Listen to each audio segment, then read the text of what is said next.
भगवान कृष्ण कहते हैं अब राजसूय के प्रारंभ कीजिए धर्मराज जी।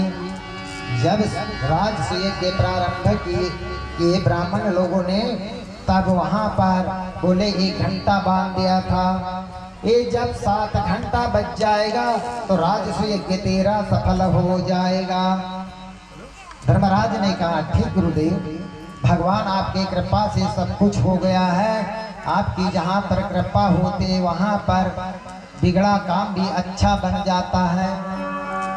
भगवान कृष्ण ने धर्मराज को समझाया और समझाने के बाद में राजसूय यज्ञ प्रारंभ हुआ और राजसूय यज्ञ होने के बाद में दान दक्षिणा धर्मराज ने दिया। उसके पश्चात भोजन ब्राह्मण वैश्य शूद्र और क्षत्रियों को भोजन करवाया, सभी को दान दक्षिणा दिया, मगर घंटा बजता ही नहीं। धर्मराज कहता है भगवान राजसूय यज्ञ की रचना के पहले ही आपने बताया था कि जब घंटा बज जाएगा तभी राजसूय यज्ञ सफल होगा। सबको तो बोले भोजन खिला दिया, मगर मेरा राजसूय यज्ञ सफल नहीं हो रहा है। तो बोले और कोई है? अरे दूर दूर के तुमने महात्मा को बुलाया है, दुर्वासा को बुलाया, विश्वामित्र को बुलाया, वशिष्ठ को बुलाया, श्रृंगार ऋषि अत्रि मुनि को बुलाया, ज्ञवल्क्य को बुलाया, धनवंतरी को बुलाया, वेदव्यास जी को बुलाया, सुखदेव जी को बुलाया, सौनकादि को बुलाया, संदीपनी को बुलाया, अत्रि मुनि को बुलाया, भारद्वाज को बुलाया, धनवंतरी जी को बुलाया, श्रृंगार ऋषि को बुलाया, सनिक ऋषि को बुलाया, दधिच ऋषि को बुलाया। सब बड़े बड़े महात्मा वहाँ पर पहुँच गए, मगर सबने महाप्रसाद किया, सबको दान दक्षिणा दिया धर्मराज ने, मगर घंटा बजा ही नहीं। जब घंटा नहीं बजा तब धर्मराज को विचार नहीं आ गया कि बोले और क्या हमारे पीछे बुलाने वाले भगवान तो अंतर्यामी है, जो बताते हैं वही होता है, और राजसूय यज्ञ हमारा कैसा होगा, घंटा बजा नहीं। तब भगवान कृष्ण कहते हैं जात का चमार शूद्र जाति का, उन्हीं के गांव का, वो जंगल में ये कुटिया तान के बना के रहता था। वहां पर उसकी एक कुंडली थी, एक कुंबड़ी थी और एक पोती थी। उसको पढ़ता था आत्मचिंतन में, वो हमेशा अपने झोपड़ी में रहता था। बोले सब तो दिख रहे आपके गांव के, मगर एक जन नहीं दिख रहा है जो सुपच भक्त जिसका नाम प्रख्यात है। भगवान बोले वो जात का चमार है और अच्छा नहीं है, उसका अच्छा भोजन खाना भी उसको याद नहीं है। अरे बोले इसी में तो गया, इसलिए घंटा नहीं बजा। बोले दूर दूर के महात्मा को लाया तूने, वृंदावन जैसे के लाया, सतना के लाया, इलाहाबाद के लाया, काशी के लाया, प्रयाग के लाया, ओंकारेश्वर के लाया, महाकालेश्वर के लाया। तो वहां पर पंडित आए, मगर राजसूय यज्ञ का घंटा बजता ही नहीं। बोले तेरे गांव में एक सुपच भक्त करके है, उस महाराज को तुमने बुलाया क्या नहीं? भीम आया तो कहता है भगवान बोले इसका भोजन अच्छा नहीं है, और बोले गंदे कपड़े पहनता है। अरे गंदा रहे या कुछ भी रहे, नदी चाहे आड़ी टेढ़ी हो, मगर उसका जल एक समान बहेगा, मीठा और खट्टा नहीं होता। गन्ना चाहे आड़ा टेढ़ा हो, मगर उसका रस मीठा ही रहेगा, सीधा रहेगा, मीठा रहेगा, खड़ा रहेगा, आड़ा रहेगा, टेढ़ा रहेगा, पर गन्ने का रस मीठा रहेगा। वैसे बोले अब उसके पास में आत्मा है धर्मराज, उसको निमंत्रण दिया क्या नहीं? भीम कहता है हमने नहीं दिया, जात का चमार है। बोले अहंकार के कारण ही बोले सब होता है, मगर बोले अहंकार ये काम देता नहीं। तो बोले ठीक है, एक बात है।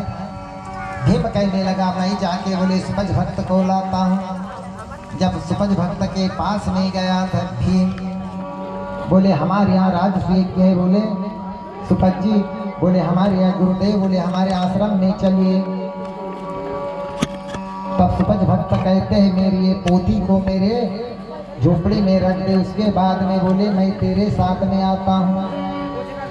जब भीम के एक भुजा में 10,000 हाथी की ताकत थी, मगर वो पोथी को उठाने जाता है, पोथी उसकी उड़ती ही नहीं। जब पोथी उड़ती नहीं तो मैं बोले तेरे से पोथी उड़ती नहीं तो मैं आपके यहाँ आता भी नहीं। हाथ जोड़ के विनती करने लगा, भगवान चलिए, नहीं मैं नहीं आऊँगा, मेरी पोथी को उठा नहीं सका तो मैं आपके यहाँ आता नहीं। फिर गया भीम, फिर अर्जुन को बताया कि बोले उसकी पोथी उठती नहीं। तब कृष्ण भगवान ने कहा, चारों भाई तैयार हुए, चारों भाई गए, मगर वो पोथी उड़ती नहीं। तब धर्मराज लास्ट में गया। जैसे धर्मराज गया सुपज भक्त के पास में, और सुपज भक्त ने धर्मराज को देखा, वैसे ही आंखों से आंसू बहने लगे सुपज भक्त के। और जैसे धर्मराज ने पोथी को पकड़ा तो पोथी उठा करके उसके झोपड़ी में रख दिया और गुरुदेव के चरण पकड़ा और गुरुदेव को उठा करके अपने दरबार में लाया। बड़ी सेवा की सुपज भक्त की। पांचों भाई धर्मराज, भीम, अर्जुन, नकुल, सहदेव और द्रौपदी सभी ने उनका स्वागत किया और बढ़िया आसन लगा करके उनको भोजन लाया। अब भोजन द्रौपदी माता ने 16 प्रकार के व्यंजन अलग अलग थाली में बना के लाई थी। भजिया, पूड़ी, रसगुल्ला, जलेबी, कचौड़ी, कड़ी, दाल, भात, सब्जी, पनीर, ये सब अलग अलग सब्जी उसने एक थाली में सजा के लाई और फिर सुपज भक्त के पास में रख दी। सुपज भक्त जैसे सुपज भक्त ने सबको एक में डाल दिया, ऐसा मलने लगा, ऐसा मलने लगा थाली में। और जब खाना चालू किया, 3 निवाले लगाया, उसके घंटे बज गए, 3 घंटा बज गया राजयज्ञ में। जब 3 घंटा बजने के बाद में उसको थोड़ा एलर्जी आई द्रौपदी को। बोले सुपज भक्त गंदा, इसको खाना याद नहीं, सब 16 व्यंजन को एक में मिला दिया, मैंने अलग अलग लाई थी। ये इसके मन में विचार आया तो घंटा बजना ही बंद हो गया। वैसे ही कृष्ण भगवान कहता है, धर्मराज आपने तो सुपज भक्त को लाया, मगर घंटा कैसे बजना बंद हो गया? 3 घंटा बजा। बोले तुम जाओ पांचों भाई गुरुदेव के पास में पांचों भाई गए। भगवान कृष्ण भी गया। बोले आपने कुछ बोला धर्मराज? नहीं गुरुदेव, मेरी आत्मा पवित्र है। भीम, नहीं गुरुदेव, मेरी आत्मा पवित्र है। अर्जुन, मेरी आत्मा पवित्र है। नकुल और सहदेव ये दोनों भाई कहने लगे कि गुरुदेव आ गए। गुरुदेव तेरी हो दया जग काय मेरा दूर हो, सूर्य नारायण तेरी कृपा से दम्भ सारे चूर हो। गुरुदेव की कृपा से बोले सब हमारा विघ्न दूर हो जाएगा। गुरुदेव हमारे मन में कोई गलत विचार नहीं आया।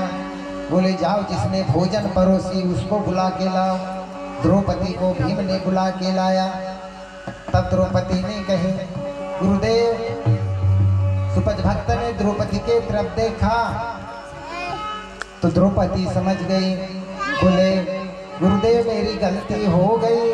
पांचों भाई गए तो नीचे मुंडी डाला, मगर पांचों की तरफ नहीं देखा और द्रौपदी के तरफ जैसे देखा द्रौपदी समझ गई, भगवान भी समझ गए कि गलती इसी की है। तब द्रौपदी ने अपने गलती को स्वीकार की कि हे भगवान, मेरे मन में यही विचार आया था कि मैं 16 प्रकार के व्यंजन मैं बना के अलग अलग गुरुदेव के पास में पहुँचाई, मगर इन्होंने एक में मिला दिया और कैसे खा रहे हैं। मेरे व्यंजन का कोई इन्होंने स्वागत नहीं किया। ऐसे मेरे मन में थोड़ा गलत विचार आ गया है।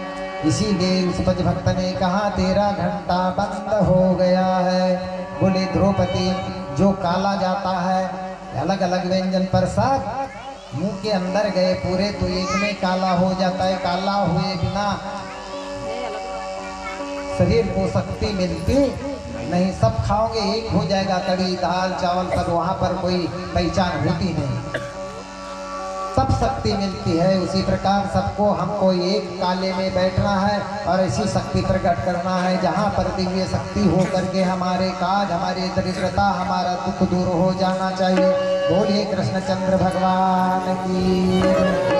जब द्रौपदी कहने लगी गुरुदेव मेरी गलती हो गई,